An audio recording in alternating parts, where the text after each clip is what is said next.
Selamat datang di materi fisika komputasi. Pada kali ini kita akan membahas suatu metode yang disebut dengan metode finite difference atau dalam bahasa Indonesianya disebut dengan metode beda hingga, eh, yang kedepannya nanti akan digunakan untuk menyelesaikan suatu sistem fisis tertentu. Untuk pada video kali ini akan dibahas mengenai pendahuluannya saja dulu, mengenai apa itu sebetulnya finite difference method itu.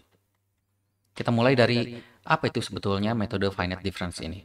Jadi metode finite difference ini atau yang disebut dengan metode beda hingga ini merupakan teknik metode numerik untuk memecahkan persamaan diferensial dengan pendekatan turunan beda hingga. Jadi mengubah semua persamaan diferensial itu menjadi pendekatan turunan beda hingga sehingga nanti persamaan diferensial ini bisa dipecahkan lebih mudah.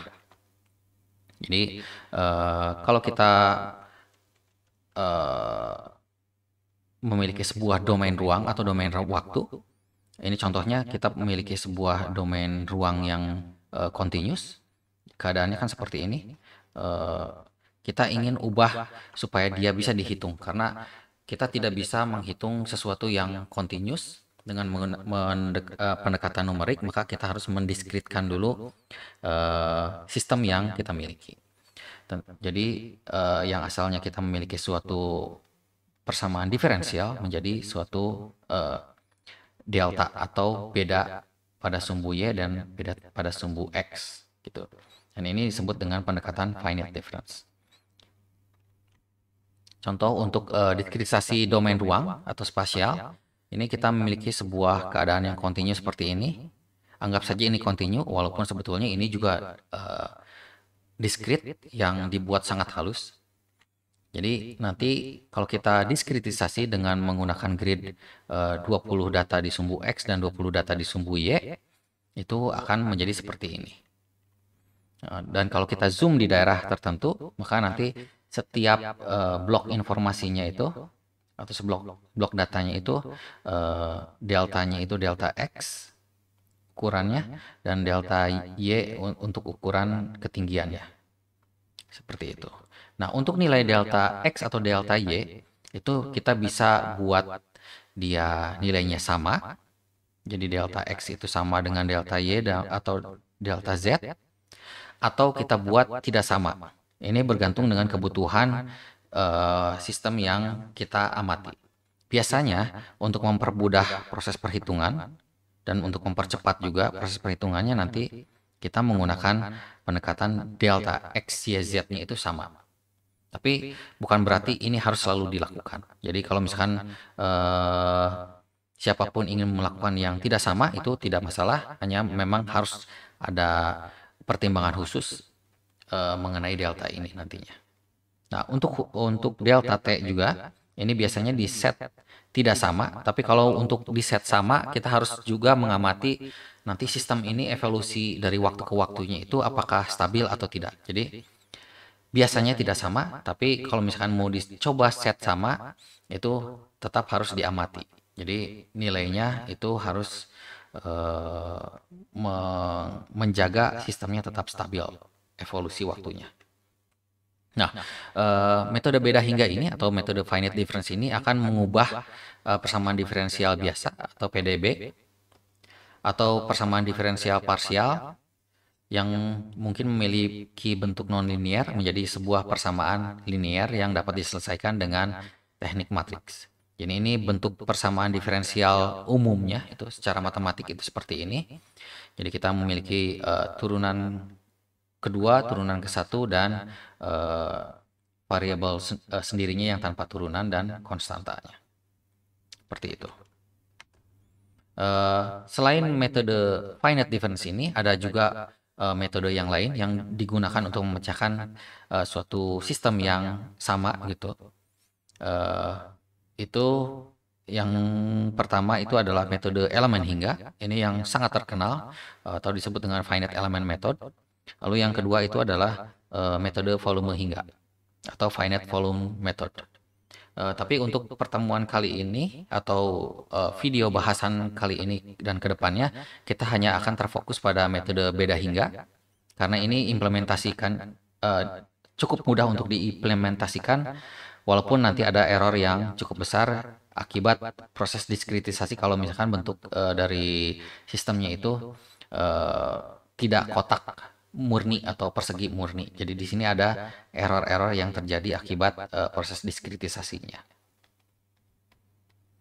Seperti ini. Nah, untuk metode elemen hingga atau volume hingga itu nanti pendekatannya itu bukan bentuk kotak, tapi bentuk segitiga-segitiga dengan ukuran yang tidak seragam. Eh, ini masalahnya adalah cukup rumit untuk diimplementasikan, tapi error yang dihasilkannya akan lebih kecil karena nanti tidak ada yang keluar dari batasan dari sistemnya ini. Dan juga misalkan ada daerah yang butuh resolusi tinggi, seperti yang di sini nanti segitiganya kecil, tapi kalau untuk daerah yang tidak perlu resolusi tinggi, ada juga yang segitiganya besar, seperti ini. Nah, jadi nanti utamanya adalah metode finite difference ini, kita akan mencari solusi dari sebuah persamaan diferensial dengan menggunakan pendekatan diferensial numerik. Jadi pada metode numerik sudah dibahas mengenai ada yang disebut dengan metode forward difference, backward difference, dan central difference. Nanti akan mengubah dari bentuk turunan pertama, turunan kedua, dan seterusnya menjadi sebuah fungsi saja yang bergantung pada X. Dan nanti H atau delta X-nya. Seperti itu. Kita review sedikit mengenai diferensial numerik. Jadi awal mula dari diferensial numerik itu dimulai dari sebuah deret yang diusulkan oleh Brooke Taylor, yaitu deret Taylor. Deret Taylor mengumumkan bahwa jika kita memiliki sebuah data pada koordinat X yang ini, lalu kita ingin memprediksi kira-kira X plus H ini nilainya berapa sih? Ini bisa didapatkan selama kita memiliki fungsi dari turunan ke satunya, turunan kedua, dan seterusnya sampai turunan ke N pada data yang kita miliki ini. Jadi kita memiliki fungsi dari turunan ke satunya, turunan kedua, turunan ketiga, dan seterusnya. Ini bisa mendapatkan data X plus H ini dengan akurasi yang cukup tinggi. Seperti itu awal mulanya. Nah, yang jadi masalah tentu saja kita biasanya tidak memiliki turunan sampai ke turunan kedua, turunan ketiga, apalagi sampai ke turunan ke N. Biasanya kita hanya memiliki data sampai ke turunan yang pertama saja. Nah, ini bisa diasumsikan bahwa pengaruhnya itu sangat kecil. Dari mulai turunan kedua sampai ke turunan ke N, sehingga kita nanti akan lebih fokus ke daerah yang turunan pertama saja. Jadi kita bisa memprediksi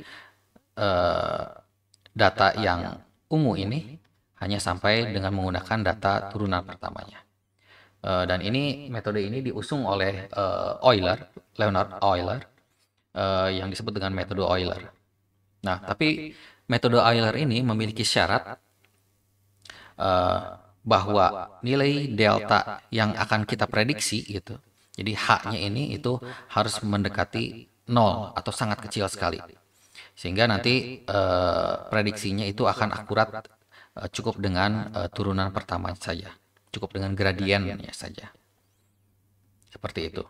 Nah, kalau misalkan syarat ini sudah dipenuhi, H-nya itu mendekati 0, maka nanti kita bisa ubah menjadi persamaan ini dengan error tertentu. Ini errornya hanya simbol saja. Dan ini kita sebut dengan pendekatan finite difference.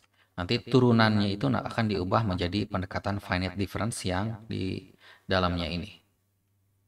Seperti ini.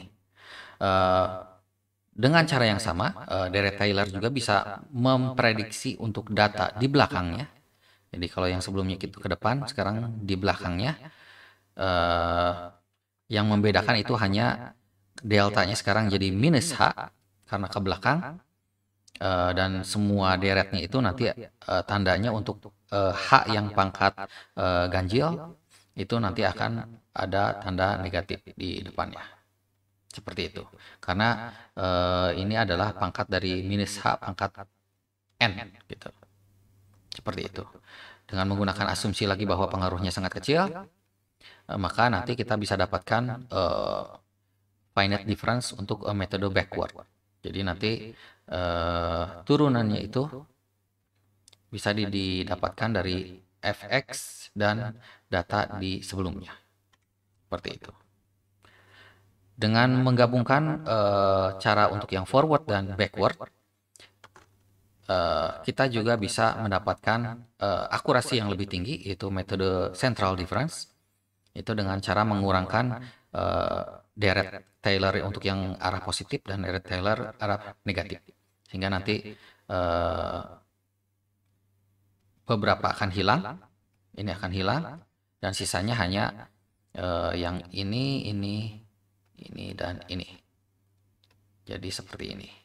Dan nanti kita bisa dapatkan turunannya menjadi metode central difference. Dengan syarat yang tetap sama, yaitu H-nya harus menuju ke 0 atau sangat kecil, sehingga nanti akurasinya cukup tinggi. Dan di sini biasanya kita menggunakan metode finite difference-nya itu metode sentral, karena yang sentral ini errornya itu lebih kecil. Ya, jadi reviewnya untuk turunan pertama kita bisa menggunakan forward difference, backward difference, atau central difference. Dan untuk yang turunan kedua dengan cara yang sama, proses eliminasi variabel-variabelnya nanti kita bisa dapatkan.